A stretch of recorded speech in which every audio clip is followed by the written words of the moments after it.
Aku pernah berada di titik paling rendah dalam hidupku. Saat orang-orang yang kupercaya justru melempar luka, bukan pelukan. Saat namaku dihina, dicaci, dan dipelintir menjadi sesuatu yang bukan aku.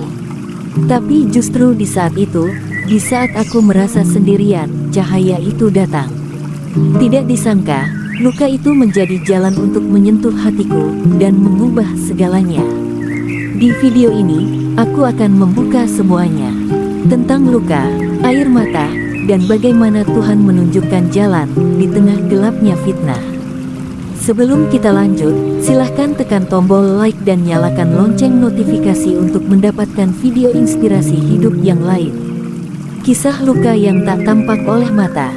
Pernahkah kau merasa seperti dunia membalikkan punggungnya padamu ketika nama baikmu dilumat dalam bisik-bisik penuh dusta, dan orang-orang yang dulu tersenyum kini memalingkan wajahnya? Kau tidak salah, kau tidak berbuat apa-apa, tapi mereka menyakitimu dengan lidah yang lebih tajam dari pedang.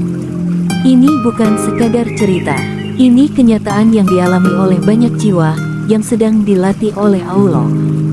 Terluka, dituduh, dihina, hanya bisa diam, bukan karena tak bisa melawan, tapi karena menanti bisikan langit yang lebih adil daripada pengadilan dunia. Ilmu hakikat mengajarkan, melihat di balik tirai peristiwa. Ilmu hakikat mengajarkan juga, bahwa tidak ada satupun yang terjadi tanpa izin Allah. Setiap fitnah yang menimpamu, setiap hinaan yang menyayat harga dirimu, bukanlah kebetulan. Mereka adalah surat cinta tersembunyi dari Tuhanmu yang menyamar dalam bentuk rasa sakit. Apa maksud Allah mengizinkan aku disakiti? Jawabannya adalah, karena Allah ingin engkau kembali melihat ke dalam, bukan keluar. Allah tidak sedang menghukummu, namun Allah sedang membuka mata batinmu bahwa semua ini adalah fana, dan hanya Allah yang kekal. Bahwa pujian dan cacian manusia hanyalah bayang-bayang yang tak layak kau kejar atau kau takutkan. Kenapa orang zalim bisa menang, sementara yang benar menderita? Dari kacamata hakikat, mereka yang menzalimi sebenarnya sedang mengangkat derajat orang yang dizalimi. Rasulullah bersabda, akan datang suatu masa di mana orang yang sabar dalam agamanya seperti menggenggam bara api. Ketika kau disakiti dan tidak membalas, maka langit mencatat, Allah menahan balasan untuk diberikan dalam bentuk yang jauh lebih besar, entah dalam bentuk pengampunan dosa, peninggian derajat, atau ketenangan batin yang tak bisa dibeli di dunia. Solusi tepat, yaitu secara spiritual, adalah jalan lembut tapi dahsyat. Berikut adalah amalan dan sikap spiritual yang dapat menjadi penawar luka. 1. Serahkan hatimu ke hadapan Allah. Setiap kali hati tergores oleh fitnah atau hinaan, jangan segera membalas. Duduklah, wudu, lalu ucapkan, Hasbiyallahu la ilaha illa huwa, alaihi tawakkaltu wa huwa rabbul arsil azim. Artinya, cukuplah Allah bagiku, tiada Tuhan selain Dia.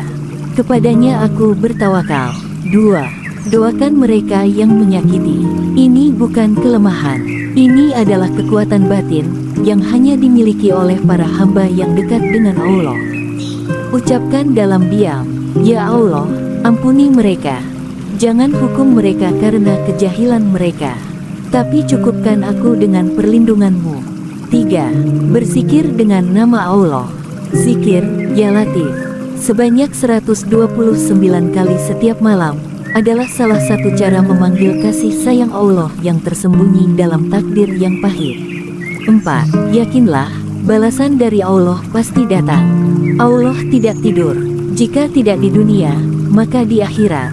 Setiap tetes air matamu akan dibayar dengan cahaya yang menyilaukan orang-orang yang dulu menghinamu. Sabarlah, dan rasakan pelukan dari langit. Jika mereka menuduhmu tanpa bukti, bersyukurlah. Allah sedang memperlihatkan siapa yang benar-benar temanmu. Jika mereka meninggalkanmu karena fitnah, biarkan. Itu artinya, Allah sedang membersihkan sekelilingmu dari yang tidak layak bersamamu menuju cahaya. Jangan takut jika kau dizalimi. Tak ada kezaliman yang tak dibalas. Tapi jangan pula berharap balasan dalam bentuk dendam. Biarkan Allah yang mengurusnya. Tugasmu hanya satu, yaitu bersihkan hatimu, maka langit pun akan memihakmu. Terima kasih sudah menonton sampai akhir. Dan bila kamu pernah mengalami seperti ini, tulis di kolom komentar. Bagikan pengalamanmu, serta caramu menyikapinya. Bila kamu terinspirasi dengan video ini, bagikanlah. Siapa tahu ini menjadi jalan kebaikanmu buat orang lain. Salam kebajikan.